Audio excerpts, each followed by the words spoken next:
Hello बच्चों, कैसे हैं आप सब। उम्मीद करते हैं बहुत अच्छे होंगे। तो आज हम लोग यहाँ पे डिस्कस करने वाले हैं अम्ल क्षारक एवं लवण, क्लास 10th का अध्याय नंबर 2 है। ठीक है ना। यूपी बोर्ड से जितने भी बच्चे हैं आप इस वीडियो को पूरा अच्छे से देखिए। आपके यहाँ पे नोट्स साथ में बनवा देंगे ताकि आपको स्कूल में जब भी पढ़ाई स्टार्ट हो आपको कोई भी दिक्कतें ना आए। तो एसिड, बेसिस एंड साल्ट क्या होते हैं इसके पूरे एग्जाम्पल के साथ में देखते हैं। और प्यारे बच्चों, ये आपका भाग नंबर 1 है और इसका एक दूसरा भाग आएगा जिसमें ये भी डिस्कशन करेंगे कि जो रिएक्शन होते हैं वो कैसे हमें तैयार रखने हैं ताकि आप जब भी बोर्ड एग्जाम हो उसमें आप अच्छे से नंबर पा सकें। ठीक है ना। तो थोड़ा सा चैप्टर बड़ा है इसलिए मैंने इसको सोचा 2 पार्ट में डिवाइड कर दूं ताकि आपको समझने में और लिखने में भी आसानी हो जाए। तो प्यारे बच्चों, यहाँ पे जो सबसे पहला टॉपिक आता है अम्ल क्या होता है, जिसको एसिड्स बोलते हैं। यानी कि वे पदार्थ जो जल में घुलकर हाइड्रोजन आयन देते हैं, या इसको आप H+ आयन देते हैं ऐसा भी लिख सकते हो। यानी कि वे पदार्थ जो जल में घुलकर हाइड्रोजन आयन या H+ आयन देते हैं अम्ल कहलाते हैं। और आर्हेनियस का प्यारे बच्चों सिद्धांत यही है। तो आपसे एक सवाल पूछा जाता है आर्हेनियस का सिद्धांत क्या होता है, या फिर बोल दे एसिड्स क्या होता है। दोनों में डिफरेंस यही होता है। ठीक है ना। यानी कि आर्हेनियस के सिद्धांत के नाम पे भी ये सवाल पूछा जाता है और एसिड्स क्या होते हैं यही सवाल पूछा जाता है। दोनों के आंसर हमारे प्यारे बच्चों यही एक ही होने वाले हैं जो मैंने यहाँ पे आपको बताया है। ठीक है ना। तो इसलिए इसको ध्यान में रखिएगा। आर्हेनियस का सिद्धांत और यहाँ पे जो एसिड की परिभाषा है ये दोनों सेम ही होते हैं। ठीक है ना। तो चलिए अब आगे देख लेते हैं कि अब इसका फिजिकल टेस्ट कैसा होता है। यानी कि स्वाद में प्यारे बच्चों खट्टे होते हैं, जैसे नींबू हुआ, हमारा इमली हुआ। आप नींबू और इमली को देख सकते हैं, इसमें अम्ल पाया जाता है जिसकी वजह से हमें खट्टे लगते हैं। ठीक है ना। और उदाहरण के तौर पे अगर हम देखें, जो हमें और भी अच्छे से एग्जाम्पल देखने, इसमें देखिए हाइड्रोक्लोरिक एसिड दिया गया है, सल्फ्यूरिक एसिड दिया गया है और नाइट्रिक एसिड दिया गया है। तो प्यारे बच्चों, यहाँ पे अगर हो सके आपसे तो हाइड्रोक्लोरिक एसिड का फॉर्मूला होता है HCl और सल्फ्यूरिक एसिड का फॉर्मूला होता है H2SO4 होता है, और यहीं पे नाइट्रिक एसिड का फॉर्मूला होता है HNO3 होता है। हो सके तो आप इस चीज़ को याद रखें। कभी कभी एग्जाम में इसका सूत्र भी पूछ लेता है, फॉर्मूला भी पूछ लेता है कि हाइड्रोक्लोरिक एसिड, सल्फ्यूरिक एसिड या फिर नाइट्रिक एसिड का फॉर्मूला क्या होता है। उसको आप लिखिए, 1 नंबर के सवाल में आ जाता है। तो प्यारे बच्चों, अब इसके आगे हम देख लेते हैं सूचकों पर प्रभाव। यानी कि इसका यहाँ पे अगर हमारे पास नीला लिटमस पेपर होता है तो अगर अम्ल में डालने के बाद वो लाल कलर का हो जाता है। जैसे कि यहाँ देख सकते हैं कि यह नीला कलर का लिटमस पेपर है, और अगर इसको हम एसिड में डालते हैं, अम्ल में डालते हैं, अम्ल के विलयन में डालते हैं तो यह लाल कलर का हो जाता है, यानी कि लाल में चेंज हो जाता है। तो इसको प्यारे बच्चों आप ऐसा देख सकते हो कि जो एसिड होता है, एसिड बहुत ही ज़्यादा खतरनाक होता है। क्या होता है? बहुत ही खतरनाक होता है। और खतरनाक का संकेत क्या होता है प्यारे बच्चों? लाल होता है। ठीक है। तो यहाँ से आप समझ सकते हो कि एसिड खतरनाक होता है और खतरनाक का संकेत क्या होता है? लाल होता है। यानी कि लाल में बदल जाना ही क्या होता है लिटमस पेपर का? वो एसिड कहलाता है। यानी कि अब जब लाल में बदल रहा है तो इसका मतलब लिटमस पेपर कैसा हमारा होगा? नीला कलर का होगा। लिटमस पेपर कैसा कलर का होगा? नीला कलर का होगा। और नीला ही किस में बदल जा रहा है? लाल में बदल जा रहा है। तो इसलिए वह क्या हो जाएगा? एसिड हो जाएगा। उसके बाद प्यारे बच्चों, फिनोप्थिलीन हमारा एक इंडिकेटर होता है, एक सूचक होता है, जो अगर अम्ल के सोल्यूशन में डाला जाता है तो ये रंगहीन रहता है, यानी इसमें कोई भी बदलाव नहीं होता है। और इसी में मिथाइल ऑरेंज करके एक हमारे पास सूचक पाया जाता है, जो कि अगर इस एसिड में डाला जाता है तो उसका भी कलर कैसा हो जाता है? लाल हो जाता है। यानी कि आपको यही 3 चीज़ें आपको याद रखनी सूचक में। लिटमस पेपर हो गया, फिनोप्थिलीन हो गया और मिथाइल ऑरेंज हो गया। यानी कि जब एसिड रहेगा तो सूचक पे हमारा लाल कलर का देता है और सिर्फ फिनोप्थिलीन में हमारा कोई भी रंग नहीं देता। आप ऐसे इस तरीके से तैयार कर सकते हैं। ठीक है ना। तो चलिए आगे देखते हैं हमारे पास अम्ल के जो गुण होते हैं वो क्या क्या हैं। अम्लों के गुण यानी प्रॉपर्टीज ऑफ एसिड क्या होता है उसके बारे में थोड़ा समझ लेते हैं। तो प्यारे बच्चों, आप सभी ने सुना होगा जो एसिड होते हैं, मूवी वगैरह आपने देखा होगा कि कोई गुंडा किसी हीरोइन के ऊपर एसिड फेंकता है, किसी लड़की के ऊपर एसिड फेंकता है और उसके हाथ पैर या मुंह जो क्या होते हैं? जल जाते हैं। यानी कि उसको बोल सकते हैं ये प्रकृति के क्या होते हैं? संक्षारक होते हैं। कोरोसिव बोलते हैं इसको आप इंग्लिश में। संक्षारक का मतलब होता है जला देना, किसी चीज़ को जला देना। अगर कहीं पे एसिड पड़ता है, जैसे मान लो सपोज यहाँ पे आपका हाथ रखा गया है और इस हाथ पे अगर एसिड गिर जाता है प्यारे बच्चों, तो आपको हाथ में क्या होती है? पूरी जलन सी होने लगती है, आपके हाथ में जलन सी होती है। जैसे यहाँ पे आप फिगर के माध्यम से समझ सकते हो कि अगर यहाँ पे हाथ में क्या गिरा हुआ है? एसिड गिरा हुआ है, अम्ल गिरा हुआ है, तो ये हाथ को क्या करता है? पूरा जला देता है। और इसलिए जब भी आप डॉक्टर के पास जाते हैं तो आप देखते होंगे, अगर लैब वगैरह में आप देखे होंगे तो लैब में आप ग्लव्स पहन के जाते हैं। तो जो ग्लव्स होता है हमारे एसिड को प्रोटेक्ट करता है ताकि हमारे हाथ बर्न ना हो, जले ना। ठीक है ना। तो इसके कौन कौन से ऐसे एसिड होते हैं जो हमारे हाथों को या हमारे किसी भी त्वचा को कोई भी शारीरिक अंग है उसको जला सकता है। तो प्यारे बच्चों HCl होता है, जिसको अभी हमने याद किया था, हाइड्रोक्लोरिक एसिड होता है, जो कि हमारे पेट में पाया जाता है, ठीक है ना। यानी कि जो पेट में पाचन होता है प्यारे बच्चों, वहाँ पे डाइजेशन के लिए हमारे पास HCl पाया जाता है, हाइड्रोक्लोरिक एसिड पाया जाता है। और इससे ज़्यादा हार्ड कौन सा एसिड होता है? एसिटिक एसिड होता है, जिसको हम हिंदी में क्या बोलते हैं? सिरका बोलते हैं, और सभी बच्चे सिरका खाते हैं। ये भी अगर आपका 100% प्योर है प्यारे बच्चों, तो ये भी एसिड अगर आप हाथ पे अपने डाल रखते हो तो आपके हाथ जलने के चांस रहते हैं, ठीक है ना। और सल्फ्यूरिक एसिड ये तो बहुत ही ज़्यादा खतरनाक होता है, जिसको आप तेजाब बोलते हो। क्या बोलते हो? गाँव की भाषा में तेजाब बोलते हो। ये तेजाब को हम क्या बोलते हैं? विज्ञान की भाषा में सल्फ्यूरिक एसिड बोलते हैं, जिसका फॉर्मूला होता है H2SO4। अभी हमने थोड़ी देर पहले आपको याद करवाया था। तो प्यारे बच्चों यहाँ पे कुछ ही फार्मूले होते हैं, आप उसको आराम से याद कर सकते हो, ताकि आपको बोर्ड एग्जाम में अच्छे से नंबर ज़्यादा से ज़्यादा मिल सके। अगर वहाँ पे आप एसिटिक अम्ल की जगह अगर आप ये फार्मूला लिखते हो तो समझ लो आपको और अच्छा नंबर मिलता जाता है। एग्जामिनर आपको आपकी कॉपी को देख के बहुत ज़्यादा खुश हो जाता है। इसलिए मैं आपको बार बार बोलता हूँ कि जो भी यहाँ पे सूत्र बता रहे हैं उस सूत्र को आप प्लीज़ याद करके रखो। कुछ ही सूत्र यहाँ पे लिमिटेड सूत्र हैं, ठीक है ना, ताकि आपको आसानी से याद हो जाएगा। ओके, तो चलिए इसके आगे देख लेते हैं। अब यहाँ पे कौन से अम्ल जो होते हैं बहुत ज़्यादा हार्ड होते हैं, जो हमारे शरीर को जला सकते हैं, और कौन से ऐसे अम्ल होते हैं जो शरीर को नहीं जला सकते हैं, जिसको हम खाते पीते हैं, ठीक है ना। तो जैसे यहाँ पे उसी का अगर हम दो भागों में डिवाइड कर दें, एक होता है हमारे पास प्रबल अम्ल होता है और एक होता है हमारे पास दुर्बल अम्ल होता है, ठीक है ना।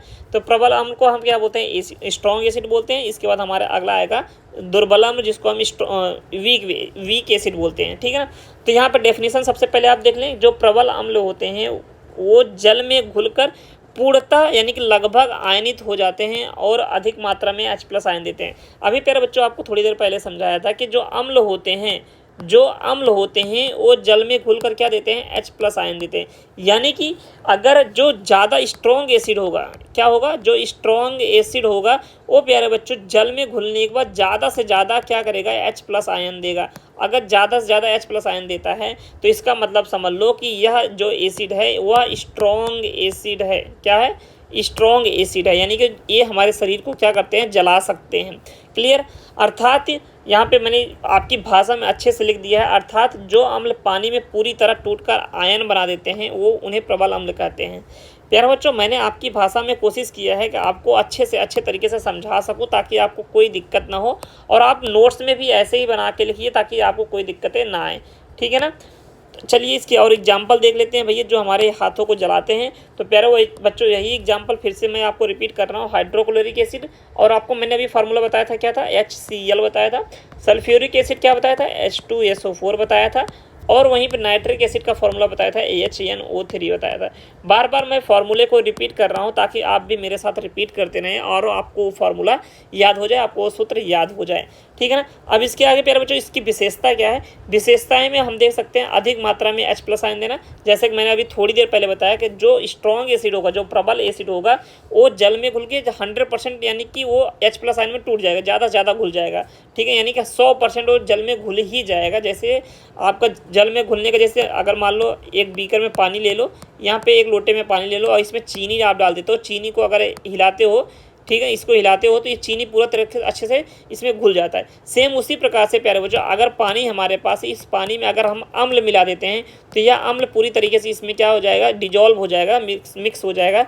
तो इसका मतलब समझ लो कि वही अम्ल जो आप इसमें पूरा तरीके से मिक्स हुआ है वही हमारा प्रबल अम्ल होता है, ठीक है ना। आई होप प्यारे बच्चों आप सभी को अच्छे से समझ में आ रहा होगा। अगर कहीं पे कोई दिक्कतें आती हैं तो आप बिल्कुल आप कमेंट कर सकते हैं, ठीक है ना। और यहाँ पे प्यारे बच्चों और भी इसके गुण क्या हैं और इसकी क्या विशेषताएं हैं, इस चीज़ को भी देख लेते हैं। विद्युत के अच्छे संचालन होते हैं, यानी कि यहाँ पे विद्युत धारा अच्छे से प्रवाहित होती है, और इनका pH मान बहुत कम होता है। थोड़ा सा मैं इसको इरेज कर देता हूँ ताकि आपको मैं यहाँ पे दिखा सकूँ, ठीक है ना। यहाँ पे इसका pH मान क्या होता है प्यारे बच्चों? बहुत ही ज़्यादा कम होता है। यानी कि कम से मतलब क्या है? 0 से 3, यानी कि 0 से 3 अगर pH है तो इसका मतलब समझ लो कि यह जो अम्ल होता है बहुत ज़्यादा स्ट्रॉन्ग है और हमारे हाथ को क्या कर सकता है? जला सकता है, ठीक है ना। हमारे हाथों को क्या कर सकता है? वो जला सकता है। और सेम इसी का अपोजिट प्यारे बच्चों, अगर हमारा वीक अम्ल है, यानी जो दुर्बल अम्ल होते हैं वो हमारे क्या होते हैं? चलिए देख लेते हैं आगे दुर्बल अम्ल की परिभाषा क्या है, ठीक है ना। तो दुर्बल अम्ल के बारे में आप थोड़ा सा समझ लेते हैं। ठीक है ना। दुर्बल अम्ल यानी कि दुर्बल अम्ल वे अम्ल होते हैं जो जल में घुलकर पूर्णतः आयनित नहीं होते, यानी कि ये कुछ ही भाग इसके क्या होते हैं उसमें मिक्स होते हैं, यानी अर्थात वे केवल आंशिक रूप से H+ आयन देते हैं। यानी कि जहाँ पे मैंने आपको अम्ल जो स्ट्रॉन्ग अम्ल था वहाँ पे H+ आयन ज़्यादा देते थे, क्या देते थे, H+ आयन ज़्यादा देते थे, लेकिन वही यहाँ पे दुर्बल अम्ल के केस में प्यारे बच्चों यहाँ पे H+ आयन कम देते हैं बट कम देते हैं, इसलिए यहाँ क्या होते हैं दुर्बल अम्ल कहलाते हैं, वीक एसिड कहलाते हैं। क्या कहलाते हैं, वीक एसिड कहलाते हैं। इसके यहाँ पे मतलब भी मैंने लिख दिए, वे पानी में पूरी तरह से नहीं टूटते हैं, इसलिए इनकी अम्लीय शक्ति कमी होती है। ठीक है ना। आई होप आपको अच्छे से समझ में आया होगा। जैसे हम अंगूर खाते हैं, अंगूर में क्या पाया जाता है, मैलिक एसिड पाया जाता है और टार्टरिक एसिड पाया जाता है, जिसकी वजह से देखो अम्ल इसमें भी है, लेकिन यह 100% इसमें डिजोल्व नहीं होते हैं। क्लियर। उसके बाद यहाँ पे उदाहरण लिख सकते हैं, एसिटिक एसिड प्यारे बच्चों क्या है, एसिटिक एसिड है और कार्बोनिक एसिड है, ये हमारे क्या होते हैं दुर्बल अम्ल के एग्जाम्पल होते हैं। कभी कभी आपसे पूछा जा सकता है एसिटिक अम्ल और हाइड्रोक्लोरिक अम्ल में दोनों में सबसे ज़्यादा स्ट्रॉन्ग अम्ल एसिड कौन सा है और वीक एसिड कौन सा है, यानी कि प्रबल अम्ल और दुर्बल अम्ल कौन सा है। तो आपको याद रहना चाहिए कि जो HCl होता है, हाइड्रोक्लोरिक एसिड होता है, वो ज़्यादा हमारा स्ट्रॉन्ग होता है और जो एसिटिक एसिड होता है वो कम स्ट्रॉन्ग होता है। ठीक है ना, यानी कि दुर्बल अम्ल होता है। उसके बाद प्यारे बच्चों यहाँ पे विशेषता, यानी कि विशेषता को मैंने एक्सप्लेन कर दिया, आप चाहे तो इस तरीके से भी लिख सकते हैं, कम मात्रा में H+ आयन उत्पन्न करते हैं, विद्युत का कमजोर संचालन करते हैं और इनका pH मान 3 से ज़्यादा होता है। कितना होता है, 3 से ज़्यादा रहेगा अगर किसी भी अम्ल का pH मान, तो इसका मतलब समझ लो कि वह दुर्बल अम्ल आता है जिसको हम लोग खाते हैं। ठीक है ना। और लेकिन अगर 3 से कम है किसी का pH मान, तो इसका मतलब समझ लो प्यारे बच्चों उसको हम अपने बॉडी पे नहीं डाल सकते, ताकि नहीं तो हमारा बॉडी को क्या करेगा, जला देगा। क्लियर। चलो अब pH का जो होता है स्केल होता है उसके बारे में आगे बात करूंगा। इसके पहले मैं थोड़े से इंडिकेटर दिए गए हैं यहाँ पे, मैंने आपके लिए लाए हैं इंडिकेटर यानी सूचक। सूचक क्या होते हैं, कभी कभी पूछा भी जा सकता है सूचक क्या होते हैं। तो वे पदार्थ जो विलयन में अम्ल या क्षारक की उपस्थिति को पता लगाने के लिए अपना रंग या गंध बदल देते हैं।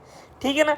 यानी प्यारे बच्चों कि जो सूचक होते हैं, सूचक मतलब है कि किसी चीज़ को टच करके पहचान जाना। ठीक है ना, उसी को हम सूचक बोलते हैं कि आप कैसे पता कर पाते हो। देखो कुछ चीज़ें ऐसी होती हैं जिसको, जैसे आपका HCl होता है, हाइड्रोक्लोरिक एसिड होता है प्यारे बच्चों, उसको हम चख नहीं सकते ना, उसको अपने हाथों पे डाल सकते हैं, हाथ क्योंकि जल जाएगा, चखेंगे तो जीभ जल जाएगा।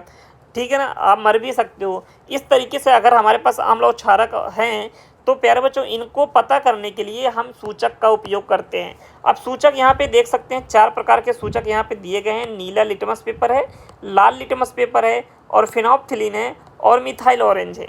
ये हमारे पास 4 सूचक दिए गए हैं। इन 4 सूचक के माध्यम से हम किसी भी सॉल्यूशन का, किसी भी विलयन का हम यहाँ पे पता कर सकते हैं कि वह अम्लीय है या फिर क्षारीय है। तो अम्ल के साथ और क्षारक के साथ रंग उसका बदल जाएगा, तो हम उस चीज़ को यहाँ पे देखने वाले हैं। तो प्यारे बच्चों यहाँ पे नीला लिटमस पेपर है, अगर इसको अम्ल में डालते हैं तो उसका कलर लाल हो जाता है। मैंने अभी बोला था कि लाल यानी कि अम्ल के केस में अम्ल बहुत ही खतरनाक होता है, इस यानी कि वो क्या करेगा, लाल कर देगा। आप किसको लाल करेगा, नीला रहेगा तभी लाल करेगा, अगर लाल रहेगा तो उसको लाल ही रहेगा, उसमें फिर कोई परिवर्तन नहीं रहेगा। इसलिए नीले को लाल कर देता है। और क्षारक में डालते हैं तो इसमें कोई भी बदलाव नहीं आता है। क्यों नहीं आता है, क्योंकि लिटमस पेपर हमारा नीला है और क्षारक में भी डालने के बाद वो भी नीला ही रहेगा, उसमें कोई भी परिवर्तन नहीं होगा। लेकिन अगर प्यारे बच्चों लाल लिटमस पेपर है, अगर हम अम्ल में डालते हैं तो उसमें कोई बदलाव नहीं आता। क्यों, क्योंकि नीले को लाल करता है, ना कि लाल को नीला करेगा। क्लियर। और लेकिन अगर लाल को हम क्षारक में डाल देंगे तो उस केस में इसको नीला कर देगा। क्लियर। ओके। आप ऐसा भी कर सकते हो, अगर आपके पास एक ही लिटमस पेपर है तो उसको पहले पूरी तरीके से चाहे एसिड में डाल दो उसका कलर बदल जाए, चाहे फिर क्षारक में डाल दो उसका कलर बदल जाए, उसको फिर दोबारा से आप सुखा के यूज कर सकते हैं। फिनोप्थिलीन है, अगर उसको अम्ल में डालते हैं तो इसमें कोई भी परिवर्तन नहीं होता, रंगहीन रहता है। और लेकिन अगर इसको क्षारक में डालते हैं तो इसका कलर गुलाबी हो जाता है। कैसा हो जाता है, गुलाबी कलर का हो जाता है। और वहीं पे हमारे पास एक अगला सूचक है मिथाइल ऑरेंज, अगर इसको अम्ल में डालते हैं तो यह लाल कर देता है और क्षारक में डालते हैं तो यह पीला कलर का कर देता है। अभी मैं आगे क्षारक के बारे में भी पढ़ूंगा दूसरे वीडियो में। ठीक है ना। इस वीडियो में प्यारे बच्चों इसे इतना ही पढ़ने वाले हैं कि अम्ल क्या होते हैं, उसके सूचक कैसे होते हैं, कैसे पहचानते हैं। ठीक है ना, ताकि आपको कोई समस्या ना हो। एक ही दिन में इतना बड़ा वीडियो नहीं बनाना चाहते ताकि आपको कोई दिक्कतें ना हो। आप इतना नोट्स बना लीजिए प्यारे बच्चों। आगे के लिए मैं देखता हूँ आपको दूसरा पार्ट लाऊंगा यहाँ पे, ठीक है ना। जल्द ही आएगा आपका अगला वीडियो यहाँ पे प्यारे बच्चों, और आप यहाँ पे पढ़ पाएंगे कि क्षार के बारे में क्या होते हैं और उसके जो अभिक्रियाएं होती है, रिएक्शन क्या होती है, वो भी उसके बारे में पढ़ सकते हैं। अगला वीडियो आपका प्यारे बच्चों जल्दी आएगा। भाग 2 का इंतजार करें, वेटिंग का थोड़ा सा मजा ले लें, हम थोड़ा सा उसको और अच्छे तरीके से समझाने की कोशिश करते हैं। और अगर आप चाहते हैं अगला वीडियो आपको जल्द से जल्द मिल जाए तो आप चैनल को प्लीज़ सब्सक्राइब करके रखें, और यह वीडियो पसंद आया हो तो वीडियो को लाइक ज़रूर कर दें, ठीक है ना। और अगले वीडियो के लिए चैनल को सब्सक्राइब करके बेल आइकन के यहाँ जो घंटी होती है इसको ज़रूर दबा लें। धन्यवाद।